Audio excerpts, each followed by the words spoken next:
Menutup tahun 2022 pada tanggal 30 Desember, Presiden Joko Widodo menerbitkan Peraturan Pemerintah Pengganti Undang-Undang atau Perpu Nomor 2 Tahun 2022 tentang Cipta Kerja. Perpu ini diberlakukan sebagai pengganti Undang-Undang Cipta Kerja yang dinyatakan inkonstitusional bersyarat oleh Mahkamah Konstitusi. Perpu Cipta Kerja menuai polemik karena sejumlah pasal diduga tidak berpihak pada pekerja. Di antaranya terkait aturan hari libur karyawan. Libur karyawan yang diatur dalam Perpu Cipta Kerja sama dengan Undang-Undang Cipta Kerja, yaitu memberi hari libur minimal 1 hari dalam 1 minggu kerja. Namun Presiden Jokowi menyampaikan alasan menerbitkan Perpu tersebut untuk mengantisipasi ancaman krisis ekonomi.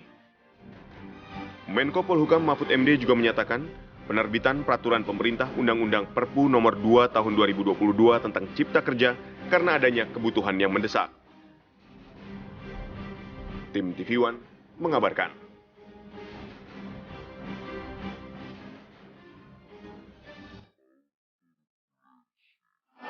Ya kalau kita melihat secara global ya, tahun 2022 itu adalah tahun turbulensi. Tahun turbulensi. Tahun 2023 ini adalah tahun ujian. Kalau kita bisa melewati turbulensi kemarin di 2022, kita harapkan nanti tahun 2023 ini tahun ujian, kalau bisa lewati, insya Allah di 2024 akan lebih mudah bagi pertumbuhan ekonomi kita. Dan saya optimis di 2022 pertumbuhan ekonomi kita di atas 5%, kita harapkan, kita berdoa juga di tahun 2023 ini bisa di atas 5% lagi. Oke, kita akan coba menakar untung rugi pasca diterbitkannya Perpu Nomor 2 Tahun 2022 tentang Cipta Kerja. Sudah ada 2 orang narasumber sudah bergabung bersama kami.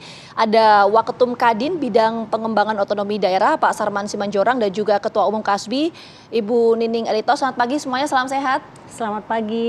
Alhamdulillah pagi, sehat. Pak Sarman. Selamat pagi. Selamat pagi. Salam sehat dan selamat tahun baru. Semangat terus. Salam sehat, selamat tahun baru untuk semuanya. Oke, sebelum ke Pak Sarman, saya mau ke Bu Nining dulu ya Pak Sarman ya.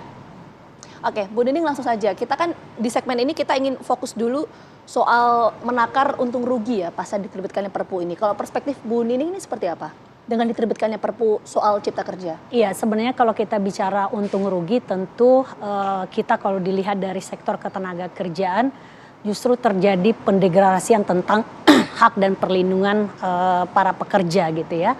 Di mana seharusnya pemerintah membuat bagaimana perlindungan, keadilan, termasuk persoalan peningkatan kesejahteraan.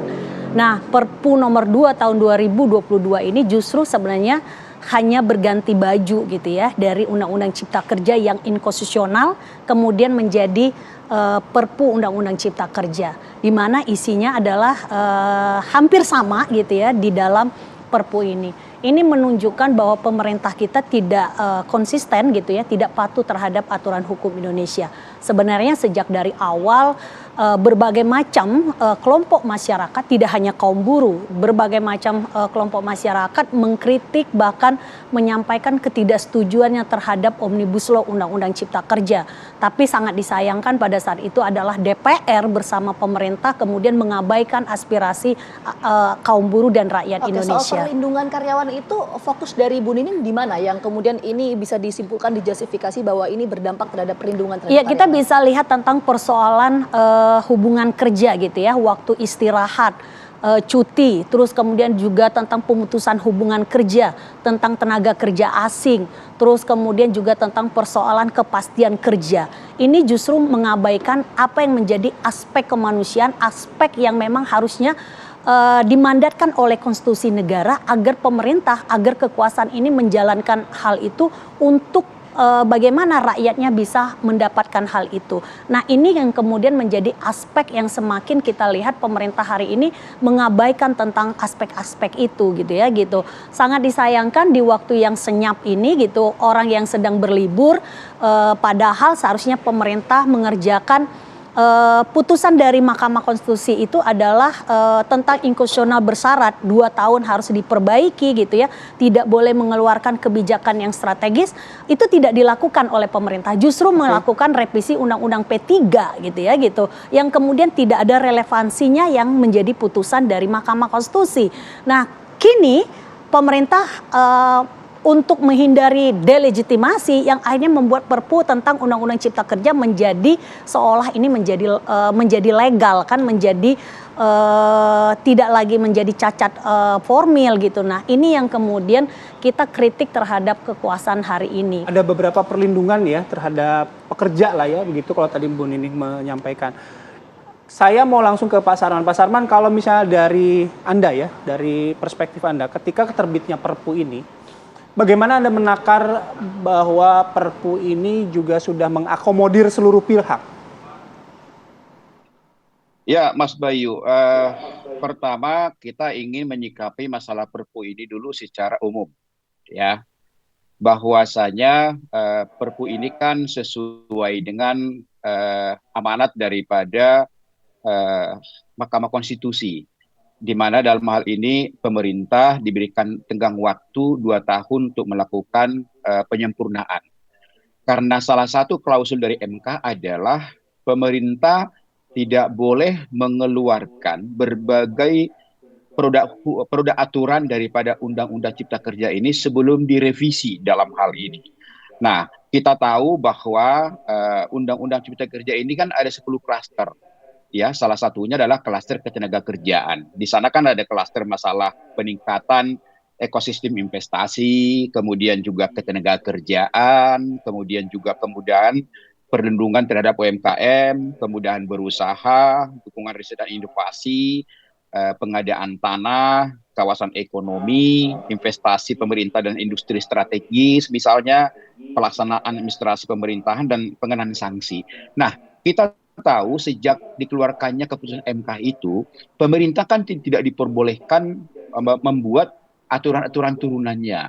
Di satu sisi, waktu itu masih banyak daftar antri yang harus diselesaikan hingga saat ini. Nah, tentu kita tahu bahwa dalam waktu hampir 1,5 tahun ini kan stagnan, ya kan? Jadi kekosongan hukum karena berbagai kebijakan tidak boleh diambil oleh pemerintah.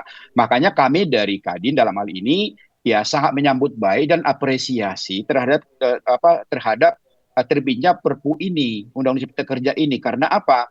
Karena kita tahu bahwasanya kita tahun ini kan akan menghadapi yang namanya ancaman krisis ekonomi global.